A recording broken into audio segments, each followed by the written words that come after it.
and welcome to another video on the Grimwood Watch Modern channel. In this video I'm going to be taking a look at this lovely Steinhart Ocean 1 Military 39 Nomon Limited. Now this has been kindly lent to me by one of my customers who I do a lot of mod work for, and he just said, look, I've got one of these, would you like to have a look at one? And I've always fancied having a go at a Steinhart, and to be honest, it is a very, very nice watch. So without further ado, let's just jump straight into it and look at the specs.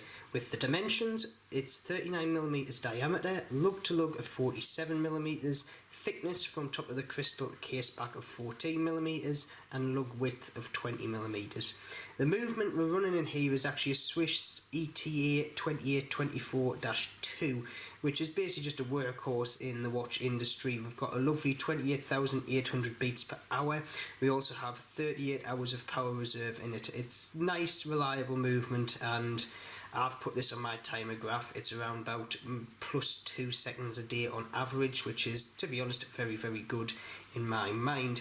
We have obviously 300 meters of water resistance right there, as you can see there, which is aided by the screw down crown.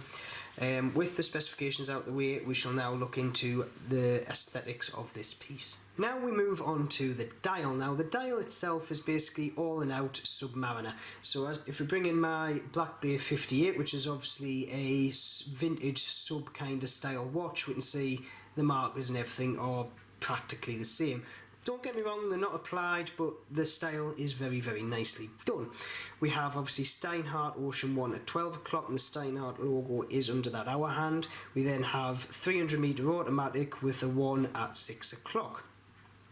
All in all, I do like the style of the dial. However, the one thing I don't particularly like is the colour of the Lume in the day. Now, Lume performance is actually quite good, and I'll put a Lume video up now against my Black Bay 58 and my Vostok.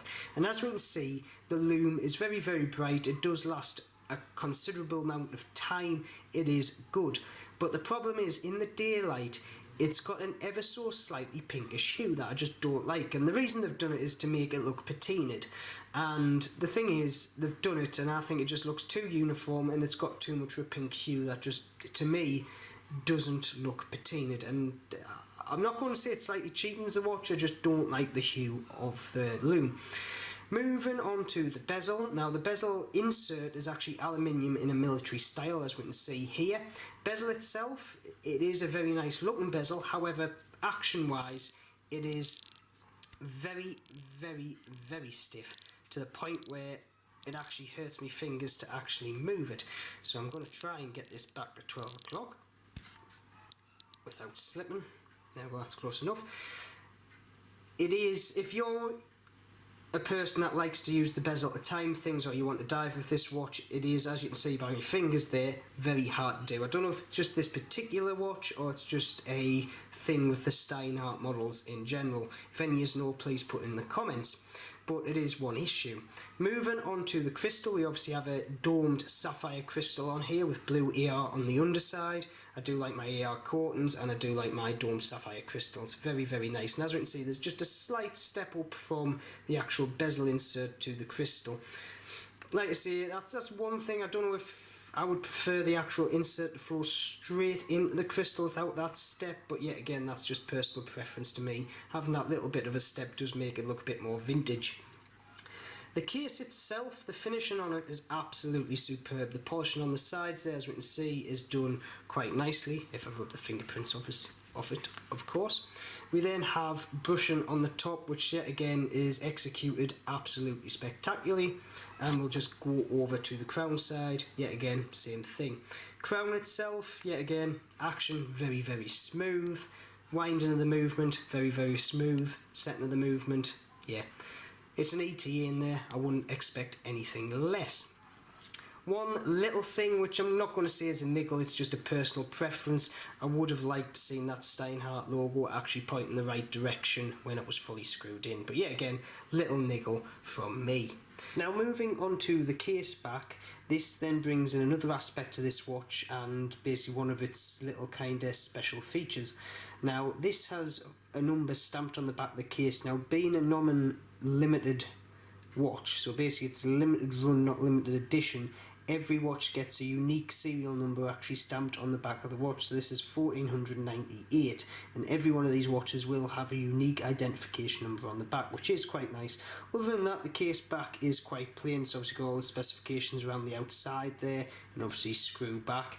Other than kind of the difference between a lot of Rolex Homage watches, this actually has the individual kind of loosening kind of grooves, so you can actually put a proper case back removal tool on it instead of having to have like a Rolex type removal tool, which I quite like being a modder, because I prefer those tools over the Rolex ones any day of the week.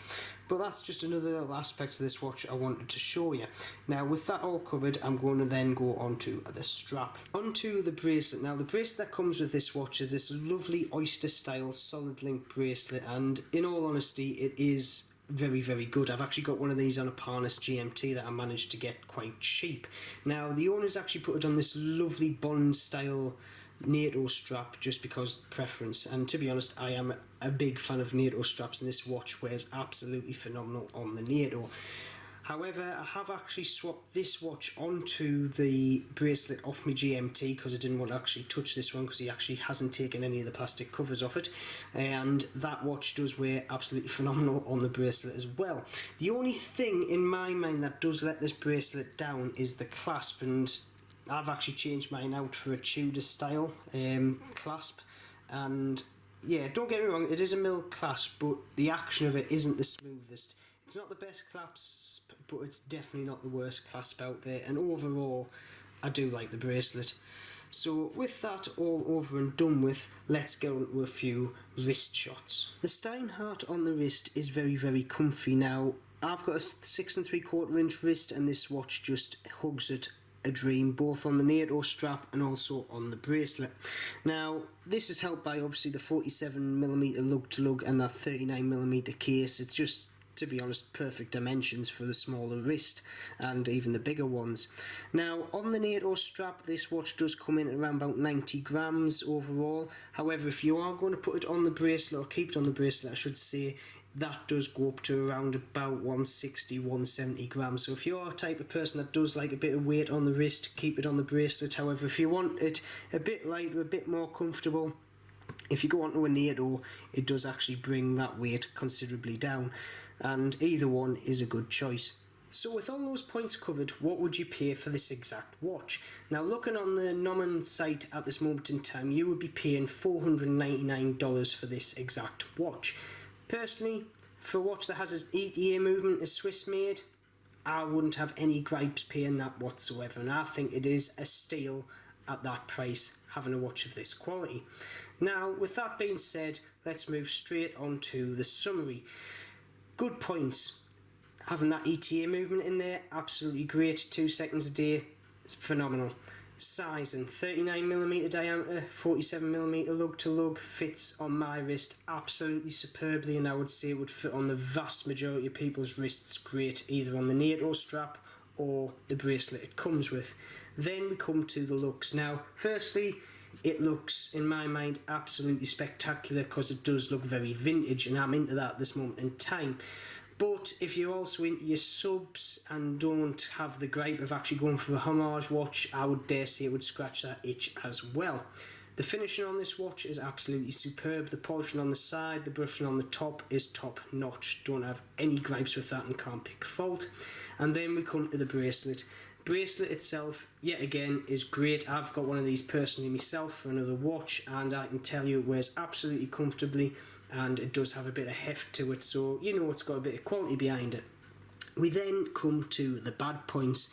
The biggest one for me, that bezel action. It is far too stiff. Now I don't know if it's just this exact watch or is actually the full range, but I find it's far too stiff. On the wrist, I can barely use it. Off the wrist in two hands, I can just say turn it a full rotation, but even then it's leaving marks in the fingers as you saw before. Next one, the colour of the lume in light. In the night, it is absolutely great and performs great, don't have any gripes with that. However, in the daytime, I find it's got a slightly pinkish hue to it, and I just don't like it, and it kind of puts me off the whole look. Don't know why, but I would have either preferred them just to leave it white, as with the Black Bay 58, or done a bit of more of a like a brownish hue to the Lume colour when it was in daylight. Next, the buckle on this strap. Personally, I think they should have actually spent a few more pounds and got a bit more of a uprated buckle just to kind of match the rest of the bracelet. But yet again, that's just a very, very small gripe. Action wise, it does work all right, and it does look all right as well, but personally I would have gone for something a bit more kind of quality. So with that being said, I'm going to leave this review here. Please put in the comments below, do you like Steinhart watches? Do you like this one, or do you just don't like the whole Homage scene to start with? If you have liked this video, please subscribe and also hit that bell button so you do get notifications when I put new videos. And also, as always, keep safe and I shall see you soon.